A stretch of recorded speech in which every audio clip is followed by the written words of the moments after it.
Here are all the details that you need to know. Those categories for the playing of this major will be held December 10th through the 13th, Champions Golf Club in Houston, Texas. As previously announced, though, the field will be comprised entirely of exempt players due to the impact of the COVID-19 pandemic. For the full exemption categories, go to golfchannel.com, but here are a few notable categories. The top 75 points leaders and ties from the Rolex rankings. Instead of the usual top 50, the top 30 on the final 2019 Race to the CME Globe list, the top 10 from the LPGA Tour's 2020 official money list, and the top 5 from Symetra Tour's official money list through November 11th. Exemptions will also be handed out based on play in the Walmart Northwest Arkansas Championship, Cambia Portland Classic, ShopRite LPGA Classic, and the KPMG Women's PGA Championship. But in addition, the top 20 points leaders from the World Amateur Golf Ranking, final rankings on the 2019 LET Order of Merit, the final money lists on the 2019 Japan LPGA Tour, Korean LPGA Tour, and China LPGA Tour. Any remaining spots will be filled using the Rolex rankings as of November 9th. So for more on this breaking news, let's get you back to Anna Whiteley. It's great now to be joined this morning by John Bodenhamer, who is the Senior Managing Director of Championships at the United States Golf Association. John, thank you so much for joining us this morning. Just to rewind back to May, I know you said cancelling qualifying for the USGA Championships was absolutely heartbreaking, but here we are, and you've just announced the exemption categories for the US Women's Open. Just describe to us what you set out to achieve with these categories. Well, Anna, it was truly agonizing looking back in recent months as to what we've come through and to make the decisions we've made, all for health and safety reasons, very good reasons, I believe the right reasons for all those involved in our championships to get to the point we're at, to make the decision not to conduct qualifying. When we thought about that for US Women's Open, we really dug into thinking about what we were trying to achieve. And what we ultimately came to was we wanted to create a representative field of what would normally look like a U.S. Women's Open in a typical year. What do I mean by that? Well, we took a good deep look back at the data over the last 3 years about our fields in the U.S. Women's Open and really tried to create exemption categories and pathways to allow players to have the opportunity to play this year. And we feel good about it. We were pretty innovative. Much like we were innovative in moving the Women's Open to December and playing on 2 different golf courses, I think we brought that same creative thinking innovation to creating these exemption categories. And really, when we get to the first tee at Champions in December, we're hopeful people will look at what is our U.S. Women's Open field and say, wow, they didn't have qualifying, but that sure looks like what a U.S. Women's Open field normally looks like year in and year out. The process couldn't have been easy. What were the main challenges that you faced in trying to put a dynamic, diverse, global field together that we so often see at the US Women's Open?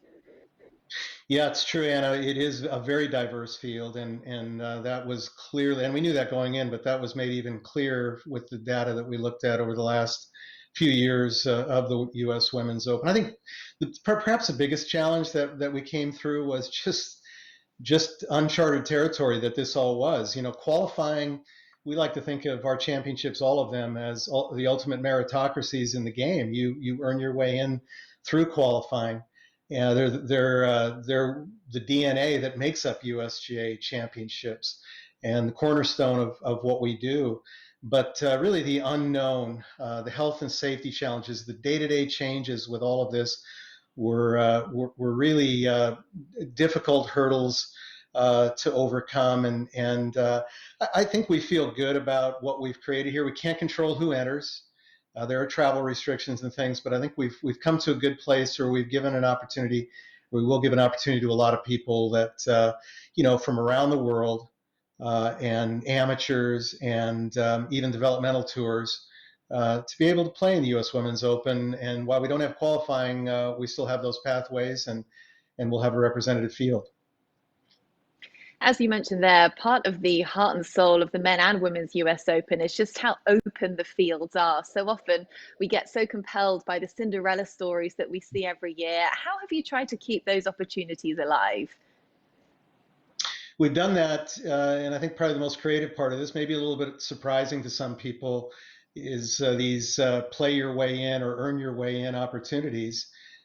We didn't start there, and yet we knew as we got into this and looking at the data, we really wanted to try to create a way that a cross section of players could play their way in. What I mean by that, are you look at the Symetra Tour players. We know we have a number and a good representation every year in a U.S. Women's Open from the Symetra Tour. And so there are a number of spots that later in the year players will be able to earn their way in. Same with LPGA events later this fall as we get closer to the championship, a number of events where those that are playing well, that are not otherwise fully exempt through our other exemption categories, will be able to earn a spot in the field if they finish either earn one of 2 or 3 spots in each of those competitions. So it's not qualifying. It's not perfect. There's no silver bullet. Heck, you could say qualifying is not perfect. Sometimes some good players don't make it through qualifying, but we think this is our best chance for success